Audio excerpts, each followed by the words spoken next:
Bom, boa tarde, caros participantes do grupo Taubaté SP.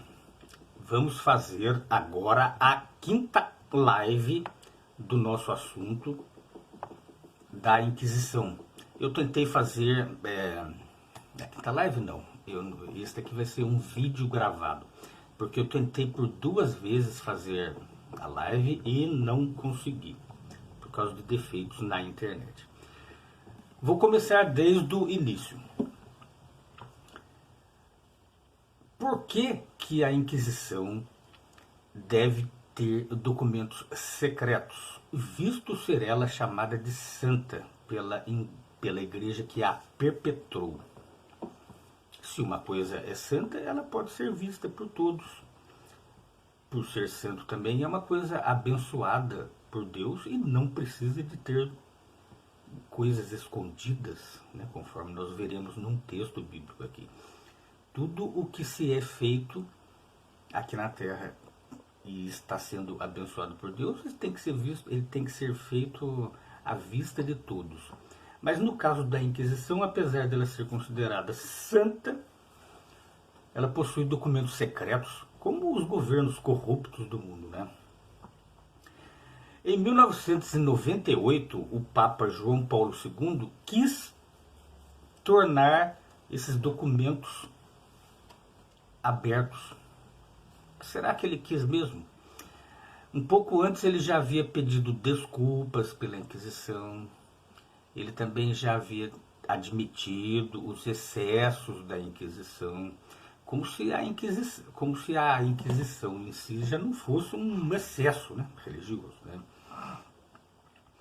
Então, eu vou ler um artigo aqui, depois eu vou deixar na íntegra esse artigo na descrição deste vídeo, e fazer certas considerações sobre ele, né? Então vamos lá. A mídia havia noticiado assim, lá em 98, abertos os arquivos da Inquisição. Agora, então, as pessoas, os eruditos, teriam acesso aos arquivos da Congregação para a Doutrina da Fé, que é como é chamado hoje em dia o Tribunal da Inquisição, e que existe até hoje, né? E ela foi conhecida até 1965 como Santo Ofício. Foram mudando de nome para não dizer... porque se mantivesse o nome Inquisição, iria pegar muito mal, né, para a igreja, né? Então, sobre esses documentos. O que é essa abertura dos documentos? Segundo alguns, esse ato deve ser analisado no contexto de um longo e bem organizado processo de revisão histórica que João Paulo II desejou terminar antes do ano 2000. Por que esses arquivos despertam tanto interesse? Que segredos supostamente contém? O Santo Ofício foi estabelecido pelo Papa Paulo III em 1542 para reprimir a heresia. Esse organismo papal era também chamado de Inquisição Romana, conforme nós já vimos antes. Isso foi feito para distingui-lo da Inquisição Espanhola. Eram 2 inquisições diferentes. Instituída em 1478. A Congregação de Cardeais, estabelecida em 1542, devia ocupar-se da questão da heresia em toda a cristandade.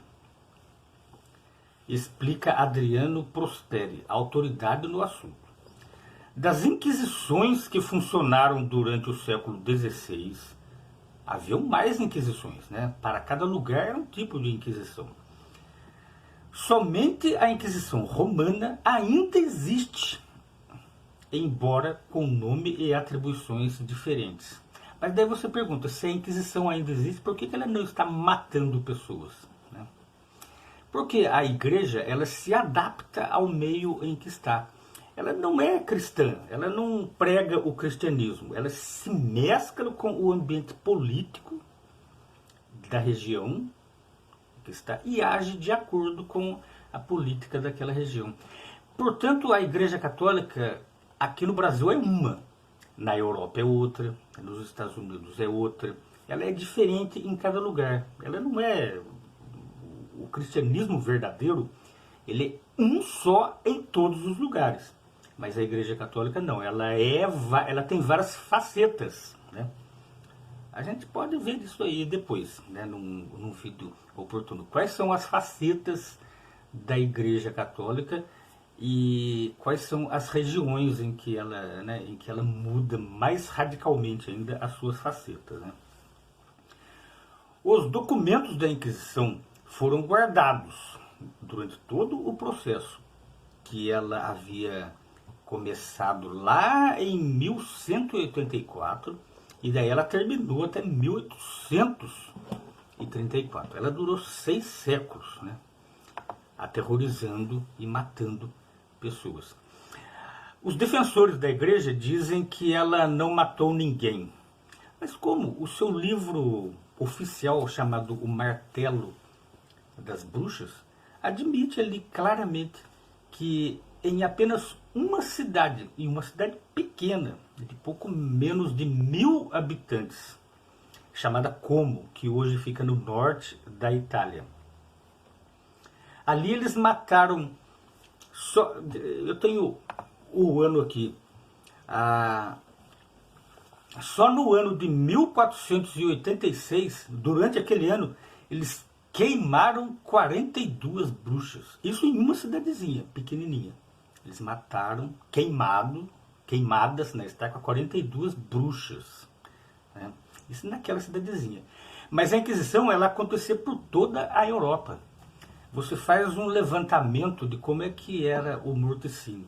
Se em apenas um ano, numa cidadezinha de pouco menos, ou o número redondo de 1000 habitantes, morria numa média de 40 a 50 bruxas ou hereges, ou seja, sem contar a morte por heresia.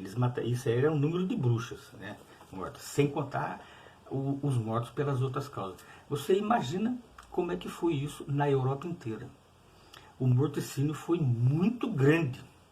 Ele foi praticamente inimaginável para nós hoje em dia. É por isso que os documentos secretos eles têm que ser mantidos secretos, porque eles testemunham contra a igreja. Mas por que mantê-lo secreto se o documento que balizou a Inquisição durante 3 séculos admite isso claramente, que é o Martelo das Bruxas, né? Os documentos da Inquisição foram guardados e, com o tempo, formaram os arquivos secretos do Santo Ofício. Em 1559, parte da população de Roma, em revolta contra a igreja, saqueou os arquivos durante a comemoração da morte do Papa Paulo IV. Ou seja, um Papa morre, a população ela comemora. Morreu um assassino, né? Considerado o principal defensor da Inquisição romana. Ou seja, a Inquisição não era popular entre o povo, não. Era uma coisa forçada pela igreja. Em 1810, Napoleão Bonaparte conquistou Roma e transferiu os arquivos para Paris, né? O Napoleão Bonaparte ele não era afeito à Igreja Católica, não, viu? A Igreja Católica, durante o reinado de Napoleão, ela perdeu muito do seu poder. Poder do qual ela jamais se recuperou novamente. Certo? Ela tentou se reerguer, erguer o queixo, mas daí aí ela não conseguiu mais. A modernidade já havia chegado. Nesta ocasião e mais tarde, quando os arquivos, depois da queda de Napoleão, foram devolvidos ao então Papa, muito material se perdeu ou foi destruído. E o que eles continham? O que aquele material continha e contém ainda, no caso dos secretos? Os mais de 4.300 documentos que constam dos arquivos ocupam 2 salas perto da Basílica de São Pedro. Segundo o então, lá em 1998, cardeal Joseph Ratzinger, que depois virou papa, um papa hoje, papa aposentado, chefe desse organismo do Vaticano, os assuntos dos arquivos se relacionam indiretamente com fatos históricos, mas são basicamente de natureza teológica. Há um consenso entre os historiadores de que não se pode esperar grandes revelações dos arquivos. O professor Prosperi explica que as atas das reuniões da Inquisição Romana estão guardadas, mas os sumários, os autos e quase todos os processos judiciais estão faltando. A maioria foi destruída entre 1815 e 1817 em Paris. E adivinha por quem? As ordens do Monsenhor Marino Marini, que foi mandado lá pelo Papa justamente para recuperar esses documentos. Os documentos já haviam sido tornados públicos por Napoleão. O que a igreja fez? Mandou um cardeal lá para recuperar esses documentos, né? Mas ele preferiu destruir os documentos, né? Para que não caíssem em mãos do povo, né? E o povo soubesse. Mas o povo já sabia o que estava acontecendo. O livro O Martelo das Bruxas declara abertamente o que se fazia na Inquisição. Vocês podem ler a primeira parte deste documento chamado O Martelo das Bruxas, porque tem um arquivo aqui neste grupo que contém essa parte. E depois, na nossa live passada, tem o livro completo. É só vocês lerem lá o que há de secreto. Para que manter um documento que diz que dilaceraram pessoas, sendo que o documento que balizou a Inquisição diz que era para se fazer isso? Para quê? Né? O Vaticano permitiu que os eruditos tivessem acesso a documentos anteriores à morte de Leão III, que morreu em junho de 1903. Para poder estudá-los, os pesquisadores precisam ter cartas de apresentação de autoridades eclesiásticas católicas. Ou seja, só quem pode ter acesso aos documentos incompletos, né? Porque a maioria ainda está guardada, ou então já se perdeu. Só quem pode ter acesso são aqueles que defendem a Inquisição, e não outras pessoas, e não pessoas imparciais. Isto é uma abertura ao seu ponto de vista? Críticas. Embora, em geral, a notícia da abertura dos arquivos tenha sido recebida com aprovação, ouviram-se também críticas. Refletindo sobre o motivo de serem liberados apenas os documentos de antes de 1903, o teólogo católico Hans Kung pergunta: não seria porque 1913 é justamente o ano em que os documentos se tornam mais interessantes, visto que naquele ano o Papa Pio X, que acabara de subir ao trono papal, começou sua campanha antimodernista, que teria como vítimas uma série de teólogos e que criaria dificuldades para os bispos da Itália, França e Alemanha, afastando assim muitas pessoas da igreja? É lógico, porque, vamos supor, a igreja libera documentos que vai comprometer a sua veracidade, então, como a alegada instituição cristã, né? Muitas pessoas se afastam da igreja. Assim como muitas pessoas se afastam da igreja hoje em dia por se inteirarem melhor da sua história, né? Para o historiador de direito Ítalo Mereu, apesar de mudar de nome e de abrir seus arquivos, abrir entre aspas, o trabalho que a Congregação para a Doutrina da Fé realiza é o mesmo da velha Inquisição, com exceção de matar pessoas queimadas na fogueira, né? Com seus métodos antigos. Um desses métodos é o que é? Não permitir que as pessoas sob investigação vejam os documentos referentes a eles. Ou seja, a igreja até hoje ela mudou o seu modo de pensar? Ela se arrependeu do que fez? Não, ela não se arrependeu e ela não fará isso, porque a igreja ela pertence ao inimigo do cristianismo, né? E como o inimigo do cristianismo não se arrepende, eles também não vão se arrepender. Mas isso também se aplica aos evangélicos, viu? Hoje, os descendentes dos protestantes. O que são protestantes? Protestantes eram padres católicos que, por motivo de fé, de coração, não admitiam aquele modus operandi da igreja.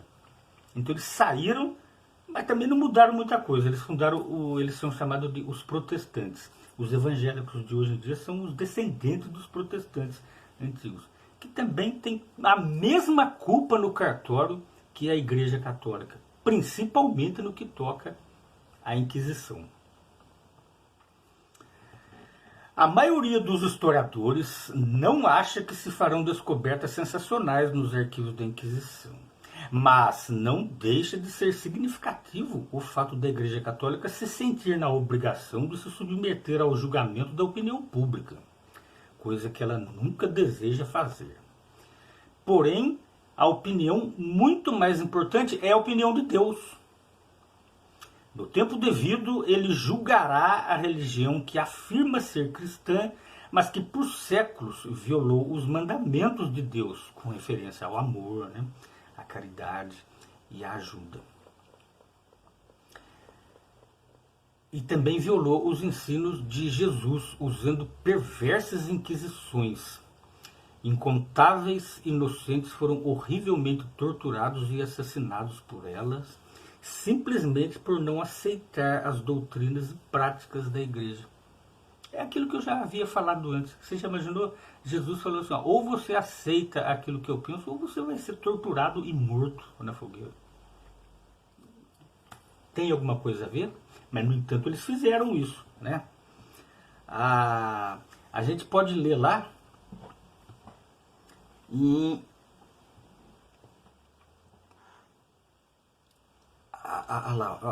por exemplo, ó, a igreja ela usou muito a força contra as pessoas, tanto para converter pessoas como para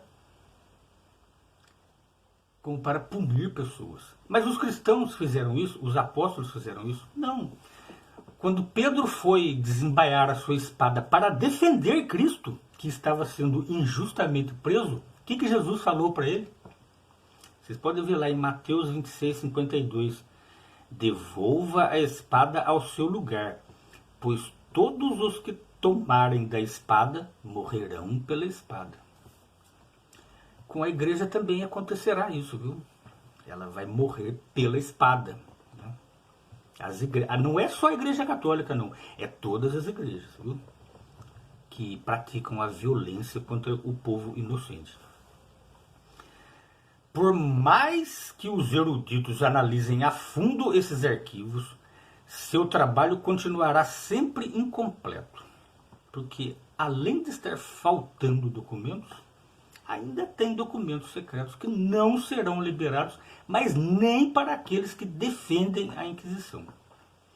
É uma falsa abertura de documentos, né? Por outro lado, não há criação... Isso é bíblico. Não há criação que não esteja manifesta à vista de Deus. Mas todas as coisas estão nuas e abertamente expostas aos olhos daquele com quem temos uma prestação de contas. Hebreus 4:13. Ou seja, de que adianta manter documentos secretos se Deus sabe o que fizeram? De que adianta esconder de nós, seres humanos, o que eles fizeram, sendo que Deus, que é a opinião que mais importa, sabe o que aconteceu? Do que adianta documentos secretos? Do que adianta abrir parte de documentos? E também do que adianta destruir documentos para que ninguém fique sabendo? Não vai adiantar nada. Deus, ele sabe tudo o que foi feito e o que está sendo feito para tentar minimizar. De que adianta querer reescrever a história para nós, seres humanos, sendo que Deus conhece a história verdadeira? Será que a igreja está levando em consideração a opinião do próprio Deus? Ou está levando a consideração dos homens quanto ao que ela faz, quanto ao que ela fez e quanto ao que ela ainda fará antes de ser destruída? Meus amigos, esta foi então a quinta parte eu costumo falar do nosso assunto da Inquisição. No nosso próximo vídeo, que talvez seja uma live, nós vamos fazer um resumo, nós vamos fazer raciocínios sobre a Inquisição. Aí nós vamos fechar este assunto. Sabe? Então, portanto, meus amigos, tenham um bom domingo e aproveitem esse domingo. Certo? Aproveitem para refletir sobre coisas corretas, sobre coisas que aparentemente inocentes podem ser engano para te afastar daquilo que é correto, tá? Então, bom domingo a todos. Até mais.